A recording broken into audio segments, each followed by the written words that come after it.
Hello दोस्तों, mastermind coaching centre के इस चैनल में आप सभी का स्वागत है। और आज हम लेकर आ गए हैं आप लोगों के लिए साइंस का मॉडल पेपर 6 साइंस का मॉडल पेपर 6 लेकर आ गए हैं। और ये इसमें जो भी क्वेश्चन होगा वो बहुत इम्पोर्टेंट होने वाला है। तो चलिए हम बिना देरी किए हुए आप लोगों को ये क्वेश्चन और इसका आंसर साथ साथ में बताते चलते हैं। चलिए इसमें पहला प्रश्न देख लेते हैं। पहला प्रश्न क्या कहता है? पहला प्रश्न है कि प्रकाश के परावर्तन के कितने नियम हैं। प्रकाश के परावर्तन के कितने नियम हैं? तो प्रकाश के जो परावर्तन के नियम होते हैं वो 2 होते हैं। प्रकाश के परावर्तन के कितने नियम होते हैं? तो 2 होते हैं। चलिए दूसरा प्रश्न देख लेते हैं। दूसरा प्रश्न जो है वो है कि वायु में गमन करती प्रकाश की ये किरण जल में तिरछी प्रवेश करती है, यह किरण किस तरह की हो जाएगी? फिर से देख लेते हैं। वायु में गमन करती प्रकाश की ये किरण जल में तिरछी प्रवेश करती है, यह किरण किस प्रकार की हो जाएगी? तो यह किरण जो है अभिलंब की ओर झुकेगी। ये जो किरण है अभिलंब की ओर झुकेगी। चलिए तीसरा प्रश्न देख लेते हैं। तीसरा प्रश्न क्या कहता है कि निम्नलिखित में किस लेंस को अपसारी लेंस कहते हैं? निम्नलिखित में किस लेंस को अपसारी लेंस कहते हैं? तो ये इसका जो राइट आंसर हो जाएगा वो अवतल लेंस होगा। अवतल लेंस को जो है अपसारी लेंस कहते हैं। चौथा प्रश्न देख लेते हैं। चौथा प्रश्न कहता है कि किसी बिंब का वास्तविक तथा समान साइज का प्रतिबिंब प्राप्त करने के लिए बिंब को उत्तल लेंस के सामने कहाँ रखना चाहिए? फिर से देख लेते हैं कि किसी बिंब का वास्तविक तथा समान साइज का प्रतिबिंब प्राप्त करने के लिए बिंब को उत्तल लेंस के सामने कहाँ रखना चाहिए? तो इसका जो राइट आंसर हो जाएगा लेंस के फोकस की दूरी की दुगुनी दूरी पर, यानी कि लेंस के जो फोकस होगी उसकी दुगुनी दूरी पर रखना पड़ेगा। चलिए पांचवा प्रश्न देख लेते हैं। पांचवा प्रश्न कहता है कि मानव नेत्र जिस भाग पर किसी वस्तु का प्रतिबिंब बनाता है वह जो भाग है वो कौन सा है? मानव नेत्र जिस भाग पर किसी वस्तु का प्रतिबिंब बनता है यानी कि बनाता है तो वह कौन सा है? तो वो दृष्टिपटल है। दृष्टिपटल जो आँख का जो होता है उसी पर किसी भी वस्तु का प्रतिबिंब बनता है। चलिए आगे देख लेते हैं। छठा नंबर सवाल कहता है कि किसी माध्यम का अपवर्तनांक जो होता है उसका मान कितना होता है? किसी माध्यम अपवर्तनांक का मान कितना होता है? तो इसका जो राइट आंसर हो जाएगा वो हो जाएगा sin i बटा sin r। किसी भी माध्यम का अपवर्तनांक का मान क्या होता है? sin i बटा sin r। चलिए सातवें प्रश्न को देख लेते हैं। सातवां प्रश्न कहता है कि किसी लेंस के आवर्धन का एसआई मात्रक निम्नलिखित में से कौन है?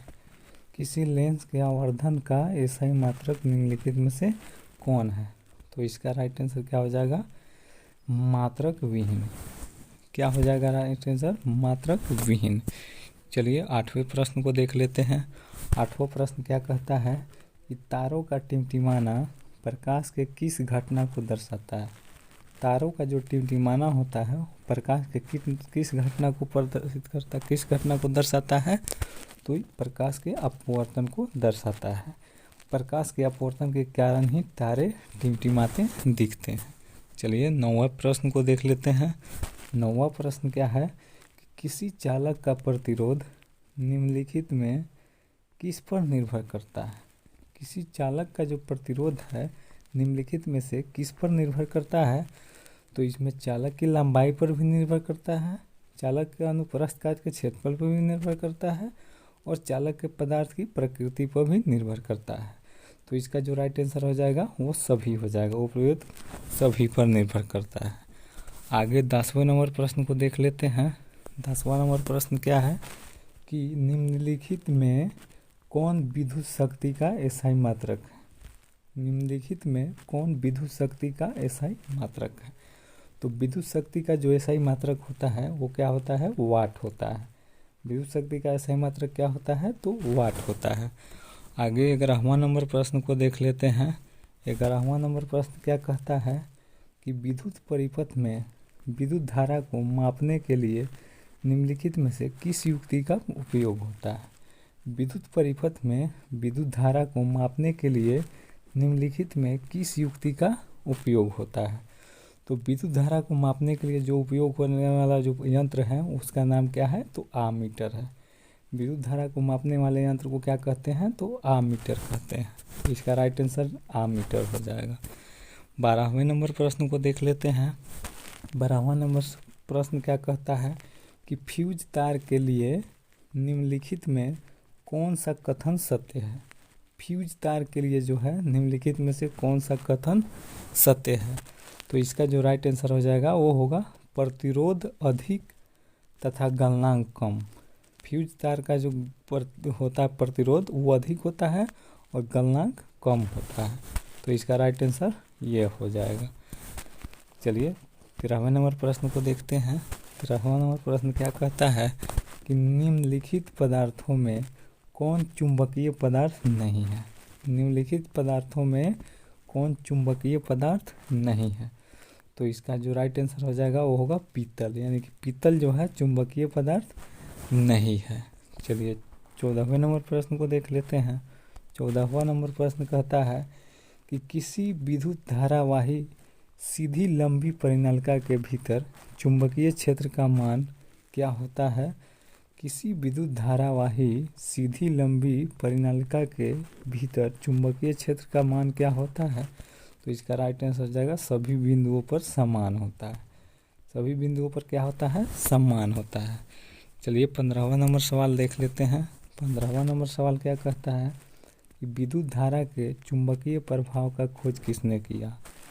विद्युत धारा के चुंबकीय प्रभाव का खोज किसने किया, तो ओटर्ड ने किया था। कौन किया, ओटर्ड ने किया था। 16वां नंबर प्रश्न को देख लेते हैं। 16वां नंबर प्रश्न क्या कहता है कि निम्नलिखित में से कौन विद्युत का सुचालक है। निम्नलिखित में से कौन विद्युत का सुचालक है, तो ग्रेफाइट जो है विद्युत का सुचालक होता है। क्या होता है, ग्रेफाइट जो है विद्युत का सुचालक होता है। चलिए 17वां नंबर सवाल देख लेते हैं। 17वां नंबर सवाल क्या कहता है कि तैलीय कागज होता है। तैलीय कागज जो होता है वो कैसा होता है, तो पारभासक होता है। तैलीय कागज जो होता है क्या होता है, पारभासक होता है। 18वां नंबर सवाल को देख लेते हैं। 18वां नंबर सवाल क्या कहता है कि प्रकाश की किस घटना के कारण सूर्य हमें वास्तविक सूर्योदय से लगभग 2 मिनट पूर्व दिखाई देने लगता है। प्रकाश की किस घटना के कारण सूर्य हमें वास्तविक सूर्योदय से लगभग 2 मिनट पूर्व दिखाई देने लगता है, तो इसका राइट आंसर हो जाएगा वायुमंडलीय अपवर्तन। क्या हो जाएगा आंसर, वायुमंडलीय अपवर्तन के कारण ही यह होता है। चलिए 19वां नंबर सवाल को देख लेते हैं। 19वां नंबर सवाल क्या कहता है कि प्रकाश की चाल विभिन्न माध्यमों में क्या होती है। प्रकाश की चाल जो है विभिन्न माध्यमों में क्या होती है, तो भिन्न भिन्न होती है, यानी कि सभी माध्यमों में अलग अलग प्रकाश की चाल जो है होती है। चलिए 20वां नंबर सवाल को देख लेते हैं। 20वां नंबर सवाल क्या कहता है कि वायु में प्रकाश की चाल निर्वात की अपेक्षा होती है। वायु में जो प्रकाश की चाल है वो निर्वात की अपेक्षा क्या होती है, तो समान होती है, यानी कि प्रकाश की चाल वायु में भी और निर्वात में भी दोनों में समान होती है। तो चलिए 21वां नंबर प्रश्न को देख लेते हैं कि लेंस में मुख्य फोकस की संख्या कितनी होती है। लेंस में जो है मुख्य फोकस की संख्या कितनी होती है, तो 2 होती है। लेंस में मुख्य फोकस की संख्या 2 होती है। 22वां नंबर सवाल देख लेते हैं। 22वां नंबर सवाल क्या कहता है कि विद्युत धारा का अच्छा चालक कौन है। विद्युत धारा का जो है अच्छा चालक कौन है, तो चांदी। चांदी जो है विद्युत धारा का सबसे अच्छा चालक होता है। 23वें नंबर सवाल को देख लेते हैं। 23वां नंबर सवाल क्या कहता है कि शुष्क सेल में ऋण इलेक्ट्रोड बना होता है। शुष्क सेल में जो है ऋण इलेक्ट्रोड बना होता है, किस चीज़ का बना होता है, तो कार्बन का बना होता है। शुष्क सेल में ऋण इलेक्ट्रोड जो है बना होता है, तो कार्बन का बना होता है। 24वां नंबर सवाल को देख लेते हैं। 24वां नंबर सवाल क्या कहता है कि 1 जूल का मान होता है। 1 जूल का मान जो होता है वो कितना होता है, तो 0.24 कैलोरी होता है। 1 जूल का मान जो होता है 0.24 कैलोरी होता है। 25वां नंबर सवाल देख लेते हैं। 25वां नंबर सवाल है कि विद्युत बल्ब का फिलामेंट निम्नलिखित में से किस धातु का बना होता है। विद्युत बल्ब का जो फिलामेंट है वो किस धातु का बना होता है, तो ये जो बना होता है वो टंगस्टन का बना होता है। विद्युत बल्ब का फिलामेंट टंगस्टन का बना होता है। चलिए 26वां नंबर सवाल देख लेते हैं। 26वां नंबर सवाल है कि रियो एस्टेट का उद्देश्य क्या है। रियो एस्टेट का उद्देश्य जो है वो क्या है, तो धारा का परिमाण में वृद्धि या कमी करना। धारा का परिमाण में वृद्धि या कमी करना। चलिए 27वां नंबर सवाल को देख लेते हैं। 27वां नंबर सवाल है कि विद्युत आवेश का एसआई मात्रक क्या होता है। क्या है, तो विद्युत आवेश का एसआई मात्रक क्या होता है, तो कूलॉम होता है। विद्युत आवेश का एसआई मात्रक कूलॉम होता है। 28वें नंबर सवाल को देख लेते हैं। 28वां नंबर सवाल जो है ये समीकरण दिया हुआ है। इसमें कह रहा है कि किस प्रकार की अभिक्रिया है, तो इस समीकरण जो है द्विविस्थापन अभिक्रिया है। ये जो समीकरण दिया हुआ है द्विविस्थापन अभिक्रिया है, इसको आप समझ सकते हैं। 29वां नंबर सवाल को देखते हैं। 29वां नंबर सवाल है कि अम्लीय वर्षा के जल का पीएच जो मान होता है वो कितना होना चाहिए। अम्लीय वर्षा के जल का पीएच जो मान है वो कितना होना चाहिए, तो 5.6 से कम होना चाहिए। अम्लीय वर्षा के जल का पीएच मान 5.6 से कम होना चाहिए। 30वां नंबर सवाल है कि NaHCO3 यौगिक जो है वो उसका प्रचलित नाम क्या है। यानी कि जो NaHCO3 जो है इसका प्रचलित नाम क्या है, तब बेकिंग सोडा, यानी कि बेकिंग सोडा का अनुसूत्र ये होता है, तो इसका राइट आंसर बेकिंग सोडा हो जाएगा। चलिए 31वां नंबर प्रश्न को देख लेते हैं। 31वां नंबर प्रश्न है कि अपच का उपचार करने के लिए इनमें से किस औषधि का उपयोग होता है। अपच का उपचार करने के लिए इनमें से किस औषधि का उपयोग होता है, तो इसका राइट आंसर हो जाएगा एंटासिड। यानी कि एंटासिड का उपयोग अपच के उपचार करने के लिए किया जाता है। 31वां नंबर 32वां नंबर को देख लेते हैं। यहाँ 32वां नंबर सवाल कहता है कि चींटी के डंक एक अम्ल छोड़ जाते हैं। चींटी का जो डंक है वो एक अम्ल छोड़ जाते हैं जिसके कारण जलन एवं दर्द का अनुभव होता है। यह अम्ल निम्नलिखित में से कौन है। यानी कि जो 4 दिए हुए हैं अम्ल का नाम, ये कौन है जो चींटी के डंक में पाए जाते हैं। जो चींटी के डंक में जो पाए जाते हैं वो मेथेनोइक अम्ल होते हैं। चींटी के डंक में जो पाए जाते हैं वो क्या होते हैं, तो मेथेनोइक अम्ल होते हैं। 33वां नंबर प्रश्न को देख लेते हैं। 33वां नंबर प्रश्न है कि ऑक्जेलिक अम्ल निम्नलिखित में से किस में पाया जाता है। ऑक्जेलिक अम्ल जो है निम्नलिखित में से किस में पाया जाता है, तो इसका राइट आंसर क्या हो जाएगा, टमाटर में। ऑक्जेलिक अम्ल जो है वो टमाटर में पाया जाता है। 34वां नंबर प्रश्न को देख लेते हैं। 34वां नंबर प्रश्न है कि CaSO4 into half H2O, CaSO4 into half H2O निम्नलिखित में से किस यौगिक का रासायनिक नाम होता है, तो इसका जो राइट आंसर है plaster of Paris. Plaster of Paris का रासायनिक नाम यही है, यानी कि रासायनिक सूत्र होता है। चलिए 35वां नंबर प्रश्न को देखते हैं। 35वां नंबर प्रश्न क्या कहता है कि आधुनिक आवर्त सारणी, आधुनिक आवर्त नियम के अनुसार तत्वों के गुणधर्म निम्नलिखित में से किसके आवर्त फलन होते हैं। आधुनिक आवर्त नियम के अनुसार तत्वों के गुणधर्म निम्नलिखित में से किसके आवर्त फलन होते हैं, तो इसका राइट आंसर हो जाएगा परमाणु संख्या के आवर्त फलन होते हैं। 36वां नंबर सवाल देख लेते हैं। 36वां नंबर सवाल क्या कहता है कि नाइट्रोजन के 2 परमाणुओं के बीच कितने आबंध बनते हैं।